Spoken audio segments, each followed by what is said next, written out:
লীলা মাধুর্য প্রচার করতে গিয়ে অনেক সত্যি কথা বেরিয়ে আসবে, যেগুলো সবার ভালো নাও লাগতে পারে।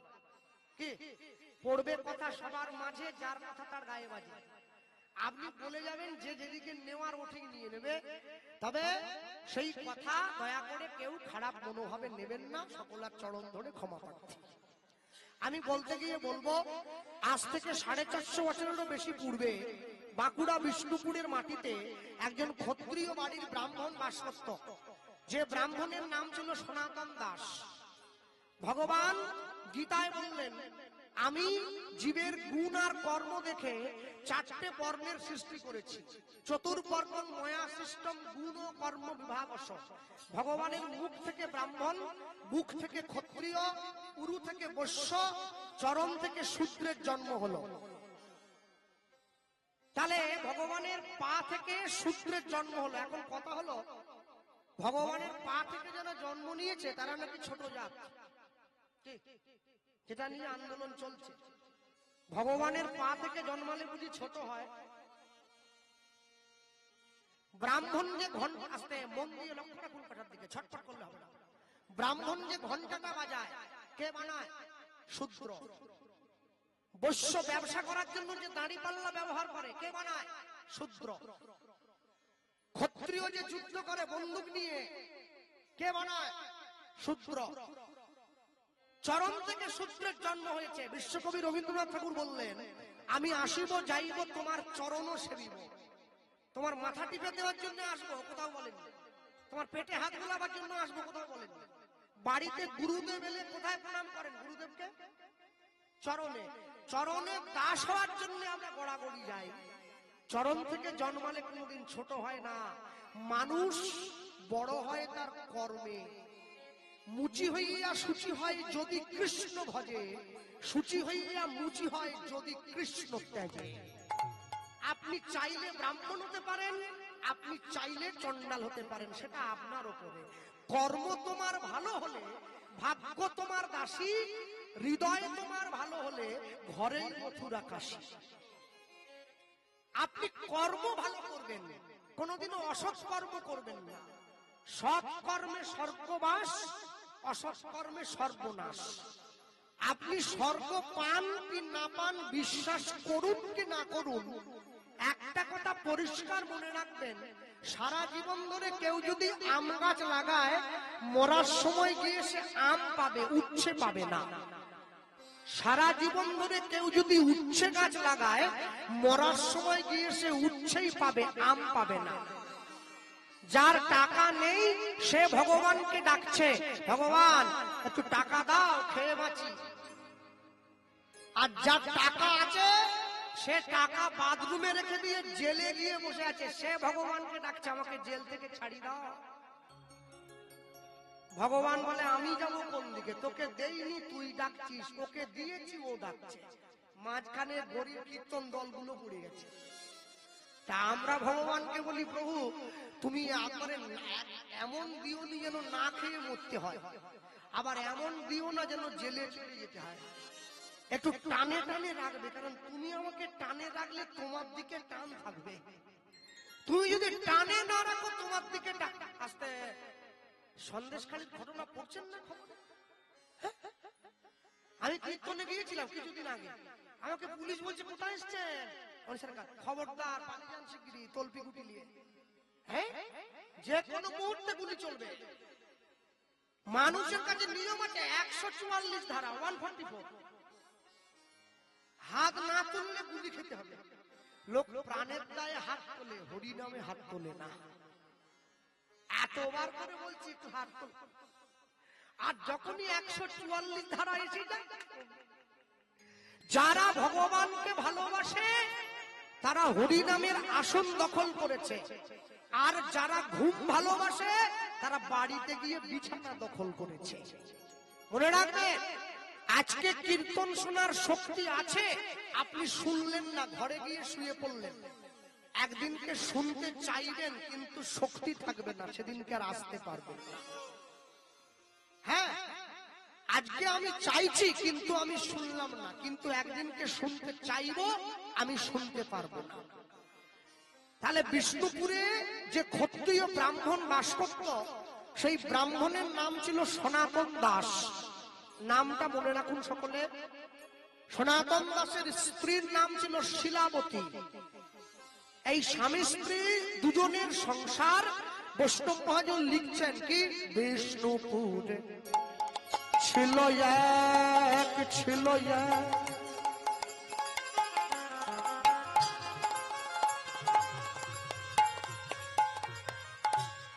ওগো ক্ষত্রিয়, ক্ষত্রিয় ব্রাহ্মণী,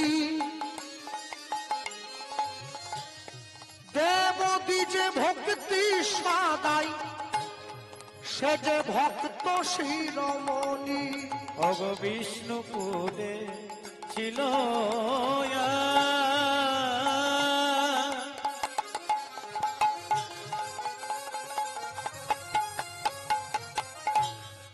ওগো ক্ষত্রিয় রমণী,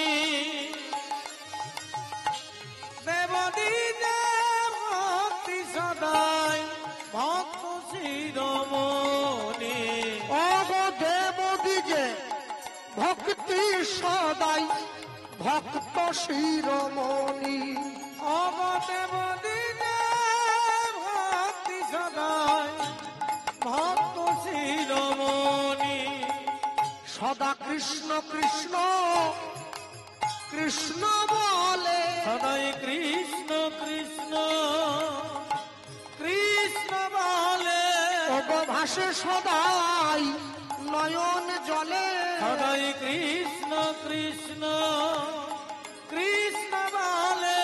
ওগো গোবিন্দ তোমার হলাম বলে, কৃষ্ণ কৃষ্ণ কৃষ্ণ বলে। ওগো এ জন্মে নয় জন্মে জন্মে, সদাই কৃষ্ণ কৃষ্ণ কৃষ্ণ বলে। আমায় রেখো তোমার চরণ তলে, সদাই কৃষ্ণ কৃষ্ণ কৃষ্ণ বলে। ওগো এ জন্মে নয় জন্মে জন্মে, হৃদয় হরিব জন্মে নয় জন্মে জন্মে, কৃষ্ণ কৃষ্ণ কৃষ্ণ বলে। কৃষ্ণ কৃষ্ণ কৃষ্ণ বলে। ওগো দেবদী যে ভক্তি সদাই, ভক্ত শিরোমণি। ওগো দেবদী রে, ভক্তি সদাই, ভক্ত শিরোমণি। ভগবানের চরণে নিত্য নিত্য গিয়ে ভগবানকে জানায়, কৃষ্ণ তোমার হলাম বলে, হলাম বলে।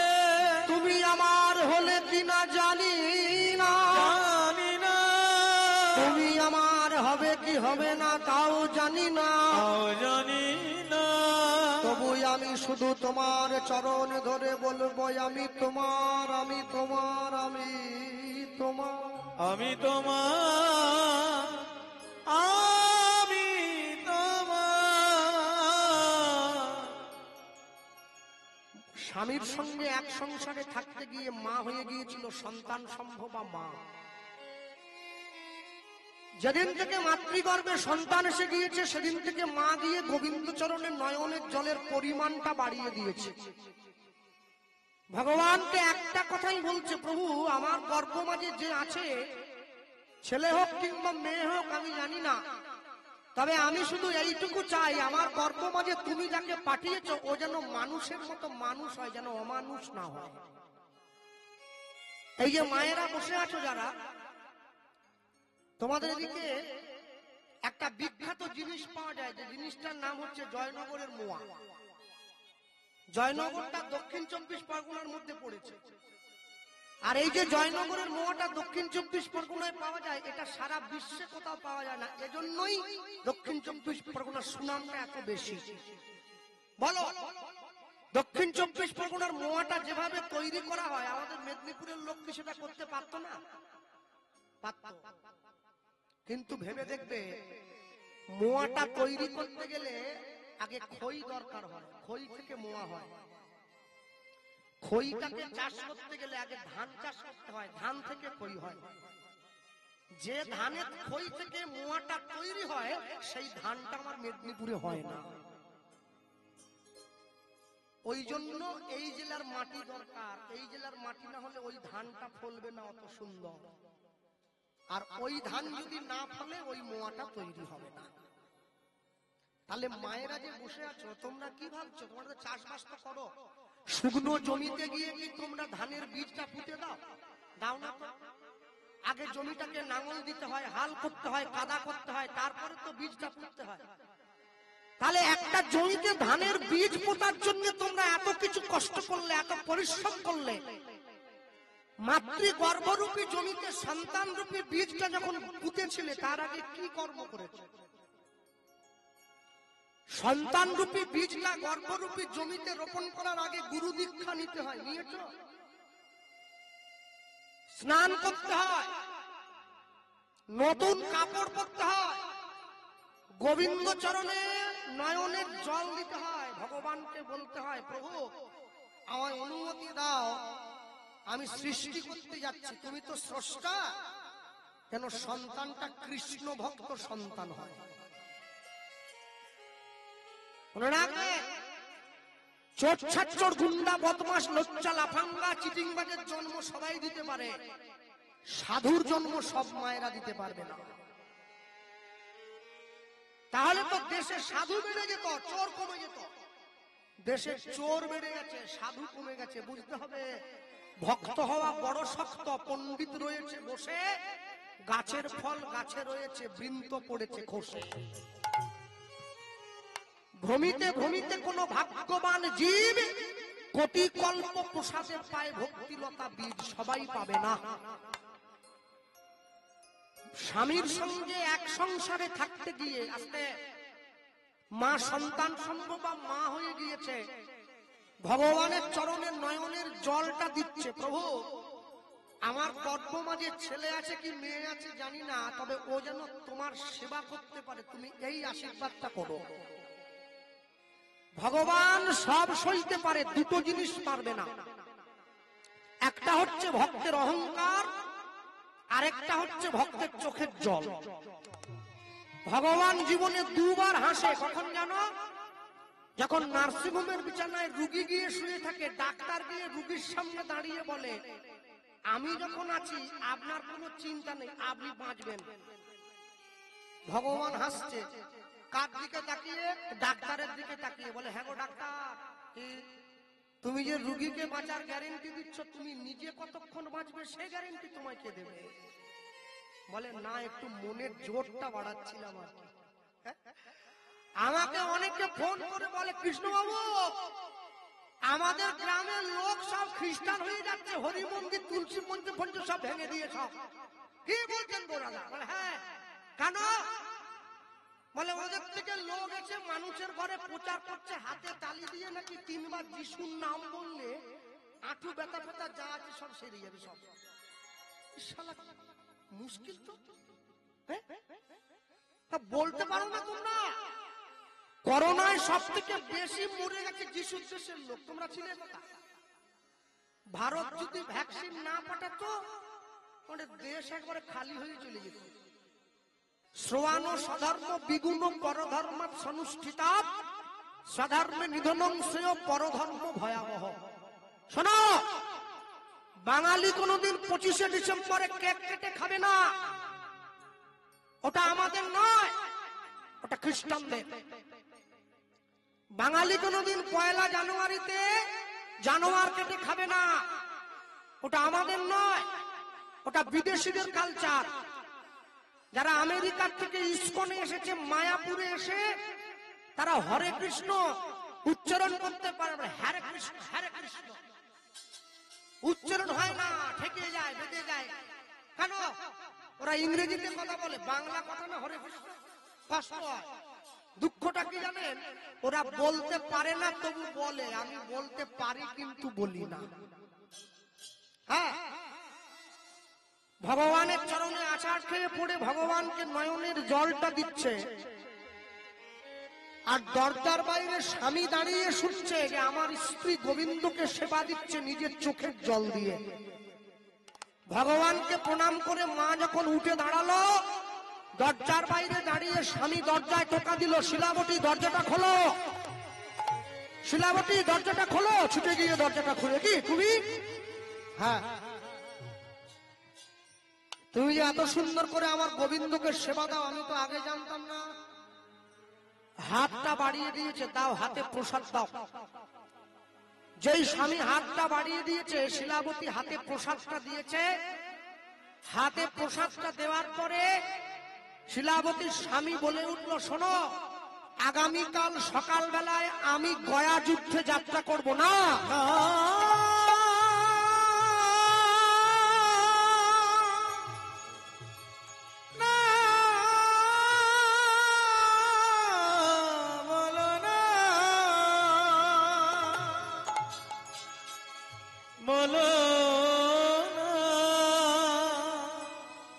বলো না, বলো না। ছুটে গিয়ে নিজের স্বামীর দুটো পা জড়িয়ে ধরল। আমি তোমার এই অবস্থায় কোনোভাবেই যেতে দেব না যুদ্ধে। শোনো, অগ্নি সাক্ষী করে 7 পাক ঘুরে তুমি আমাকে তোমার স্ত্রী বলে গ্রহণ করেছ। বর্তমানে তোমার ঔরসে আমি 9 মাসের সন্তান সম্ভবা মা। ভক্তমণ্ডলী মায়েরা, আগেকার দিনে নিয়ম ছিল, মাতৃগর্ভে সন্তান থাকলে সেই মায়ের স্বামীকে কোনো জীব হত্যা করতে দেওয়া হতো না। যার জন্য সে সময়কার দিনের বাড়ির ছেলে মেয়েরা এত ভালো ভালো জন্ম নিয়েছে। এই পৃথিবীতে যত জায়গায় যত ক্ষেত্রে যত ভালো ছেলেকে দেখছেন আপনারা, সমস্ত ভালো ছেলের মূলে একটা করে ভালো মা আছে। মা যদি ভালো হয় তার ছেলে ভালো হবে, ছেলে ভালো হবে। গাছের গোড়া যদি ভালো হয় তার ফল ভালো হবে, ফল ভালো হবে। ফলের লিয়ার যদি ভালো হয় তার জল ভালো হবে, জল ভালো হবে। এই পৃথিবীতে যত জায়গায় দাঁড়িয়ে যত ভালো ছেলেকে তোমরা দেখছো, সমস্ত ভালো ছেলের মূলে একটা করে ভালো মা আছে। দেখো, কৌশল্যার মতো মা ছিল বলে ছেলেটা রামচন্দ্র হলো, রামচন্দ্র হলো। দেবকীর মতো মা পেয়েছে বলে ছেলেটা কৃষ্ণ হলো, কৃষ্ণ হলো। শচী মায়ের মতো মা ছিল বলে ছেলেটা মহাপ্রভু হলো, ছেলেটা মহাপ্রভু হলো। সারদা দেবীর মতো মা পেয়েছে বলে ছেলেটা বিশ্বকবি রবীন্দ্রনাথ হলো, রবীন্দ্রনাথ হলো। প্রভাবতী দেবীর মতো মা পেয়েছে বলে ছেলেটা সুভাষচন্দ্র বসু হলো, সুভাষচন্দ্র বসু হলো। ভগবতী দেবীর মতো মা ছিল বলে ছেলেটা বিদ্যার সাগর হলো। ছেলেটা বিদ্যার সাগর হলো। বিদ্যাসাগরের বাড়ি হচ্ছে আমার বাড়ি থেকে 20 কিলোমিটার দূর, বীরসিংহ গ্রাম। বিদ্যাসাগরের পদবী ছিল ঈশ্বরচন্দ্র বন্দ্যোপাধ্যায়। একজন বিধবা মেয়েকে তিনি বিয়ে করেছিলেন, তার নাম ছিল দীনময়ী বন্দ্যোপাধ্যায়। বিদ্যাসাগরের ছেলে ছিল একটা, যার নাম নারায়ণ চন্দ্র বন্দ্যোপাধ্যায়। ছেলে বন্দ্যোপাধ্যায়, বৌমা বন্দ্যোপাধ্যায়, নাতি বন্দ্যোপাধ্যায়। মাকে ভগবতী বন্দ্যোপাধ্যায় নয়, ভগবতী দেবী। কেন? বিদ্যাসাগরের মতো দেবতুল্য সন্তানকে গর্ভ মাঝে ধরে মা ওই বন্দ্যোপাধ্যায় পদবীতে আটকে থাকে নাই, দেবীতে পরিণত হয়েছে। হিরণ্যকশিপু দৈত্য ছিল, ছেলেটা প্রহ্লাদ হলো। কেন? মা কয়াধুটা বড্ড ভালো ছিল। রাবণের বাবা বিশ্বশ্রবা মুনি ছিল, ছেলেটা রাবণ হলো। কেন? মা নিকষাটা বড্ড খারাপ ছিল। মায়ের শিক্ষা আগে হলে শিশু শেখে মায়ের কোলে। মাতৃভক্তি অটুট যত, সেই ছেলে হয় কৃতি তত। পিতায় শ্রদ্ধা, মায়ের টান, সেই ছেলে হবে দেশের প্রাণ। মনে রাখবে, মা যখন বেঁচে থাকে তখন মাকে এক মুঠো ভাত দিতে হয়। মা মরে যাওয়ার পরে পাড়ার লোক ডেকে ভেটকি মাছের ঝোল খাইয়ে কোনো লাভ নেই, মা তো পেল না। বাবা যখন বেঁচে থাকে তখন বাবার গলায় একটা মালা পরাও। বাবা মরে যাওয়ার পরে বাবার ছবিতে মালা দিয়ে কি হবে? বাবা কি পেল? হ্যাঁ, বড় কাছারিতে লোক জল ঢালতে যায় কাঁধে বাঁক নিয়ে বাবার কাছে মানত করতে। আমি বড় কাছারিতে কীর্তনে গিয়ে একটা ছেলেকে জিজ্ঞাসা করেছিলাম, ভাই তোমার নিজের বাবা বেঁচে আছে না মারা গেছে? বলে, দাদা বেঁচে আছে। বাহ, তুমি তোমার নিজের বাবাকে কোনোদিনও পুকুর থেকে 1 বালতি জল তুলে স্নান করিয়েছ? বলে, না দাদা, ওটা সুযোগ হয়নি। আর তুই তো যাসনি, তুই নিজের বাপকে চান করাসনি, তুই যাচ্ছিস পাথরের মাথায় জল ঢালতে। হ্যাঁ, যতই যাও না মন্দির মসজিদ, যতই যাও না তীর্থস্থান, বাবা মাকে না বাসিলে ভালো পাবে না কোনোদিন ভগবান। বাবা মাকে সেবা করবে, বাবা মাকে সেবা করার দায়িত্ব সন্তানের। কেন? মা গান্ধারী যখন কুরুক্ষেত্রের রাজসভার মধ্যে দিয়ে হেঁটে যাচ্ছে, মা গান্ধারীর গর্ভে সন্তান ছিল। আস্তে, গান্ধারী শব্দের অর্থ কি? নিজের গর্ভে নিজের অহংকারে অন্ধ যে নারী, তার নাম গান্ধারী। রাবণের বউয়ের নাম কি বলো? হ্যাঁ, মন্দোদরী। বারবার বলো মন্দোদরী, মন্দোদরী, মন্দ উদরী। উদর মানে পেট, পেটটাই খারাপ। 1 লক্ষ ছেলে, 1.25 লক্ষ নাতি, কেউ থাকেনি বংশে দিতে পারে। 100টা চোর চিটিংবার জন্ম দিয়ে কি হবে? একটা জন্ম দেবে যেটা মুখ উজ্জ্বল করবে সমাজের মাঝে। মা গান্ধারী যখন কুরুক্ষেত্রের মধ্যে দিয়ে হেঁটে যাচ্ছে, মাতৃগর্ভে সন্তান থাকলে মায়ের চলাফেরার ভাবগতিটা বদলে যায়। তো মা একে বেঁকে হাঁটছে কষ্ট করে। এমন সময় মা দেখছে একটা মাকড়সা পেটের মধ্যে করে একটা ডিম নিয়ে মায়ের সামনে দিয়ে হেঁটে যাচ্ছে। মা মনে মনে ভাবলো, মাকড়সাটা বুঝি আমাকে ভেঙচি কাটছে। এই সামান্য একটা ছোট্ট কীট হয়ে তুই আমাকে ভেঙচি কাটলি? মাকড়সাটা বলেছিল, মা তোমার গর্ভে যেমন সন্তান আছে, আমার গর্ভেও আছে, তুমি আমায় ভুল বুঝো না। সেদিনকে মা মাকড়সার কথাটা বোঝেনি। রাজসভা থেকে তরোয়ালটা এনে মাকড়সাটাকে টুকরো টুকরো করে কেটে দিয়েছিল। ওই মাকড়সার গর্ভে 100টা সন্তান ছিল।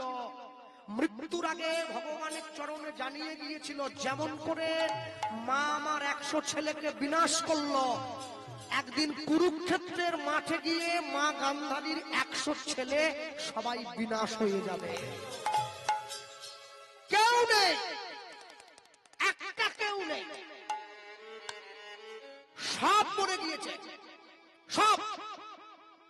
মনে রাখবে, লঘু পাপে গুরুদণ্ড ভোগ করো না। আজকে তোমাদের গ্রামে কীর্তন হচ্ছে, হরিনাম হচ্ছে, মহাপ্রভুর ঘট বসেছে।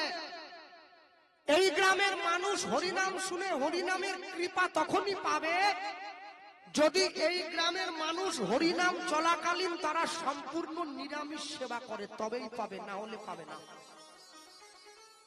আজকে আপনাদের গ্রামে কীর্তন, আর আপনার বাড়িতে মেয়ে জামাই এসছে বলে আপনি মাংসের ঝোল ভাত করে খাইয়ে দিলেন। তারা মাংসও খেলো, কীর্তনও শুনলো, দুটো কোনোদিন একসঙ্গে হয় না। হ্যাঁ, একজন আমাকে ফোন করে জিজ্ঞাসা করছে, কৃষ্ণবাবু বলুন, আমার ছেলের বিয়ে হবে ফাল্গুন মাসে 27 তারিখ, তো ছেলেকে তো আশীর্বাদই করবো, আশীর্বাদীতে কি সুক্ত করা যায়? দেখো মা, আমরা নিরামিষ, আমরা তো করি। বলে না, আপনারা ভুল করেন। সে আমাকে ঘুরে বলছে, কেন ভুল কেন? বলে সুক্তটা উচ্ছে আছে না, উচ্ছে তো তিতো, ওটা তো অশুভ। তিতো জিনিসটা শুভ নয়, ওটা অশুভ। আমি বলি, মা তাহলে আর কি কি আয়োজন হচ্ছে?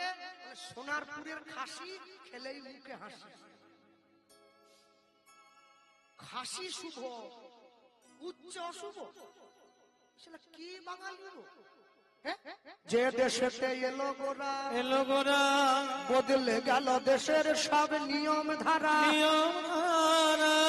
এবার দেখি শাড়ি ছেড়ে বাংলার মা বোনেরা সব ছেঁড়া ফাটা প্যান্ট পরা।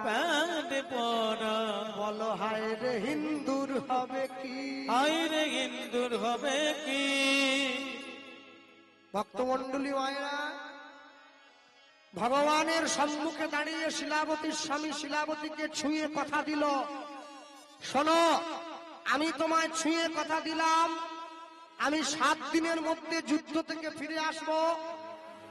যুদ্ধক্ষেত্রে গিয়ে যদি আমার মৃত্যু হয়, আমি তথাপিও কোনো যুদ্ধের ক্ষেত্রে কাউকে হত্যা করব না, আমি কোনো জীব হত্যা করব না, আমি জীব হত্যা করব না।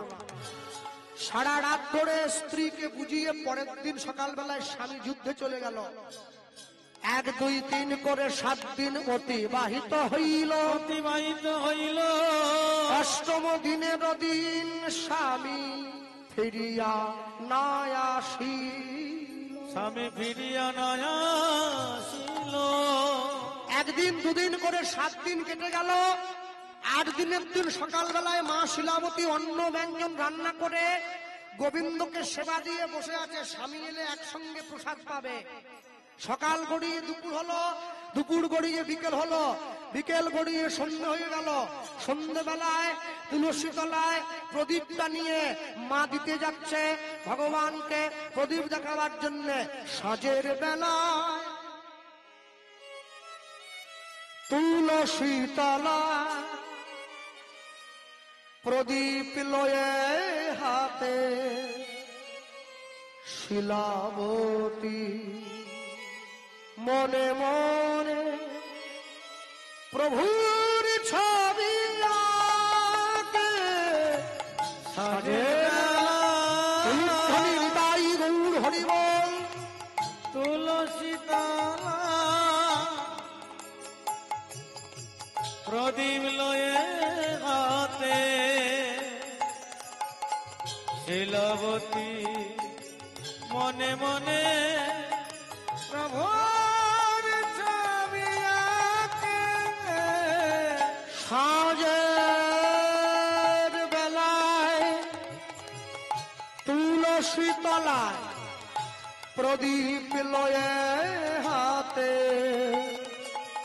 শিলাবতী মনে মনে প্রভুর ছবি আঁকে। সাঁঝের বেলায় হরি হরি বল। তুলসী তলা প্রদীপ লয়ে হাতে শিলাবতী মনে মনে প্রভুর ছবি আঁকে। দয়াময় দয়াময় দয়াময়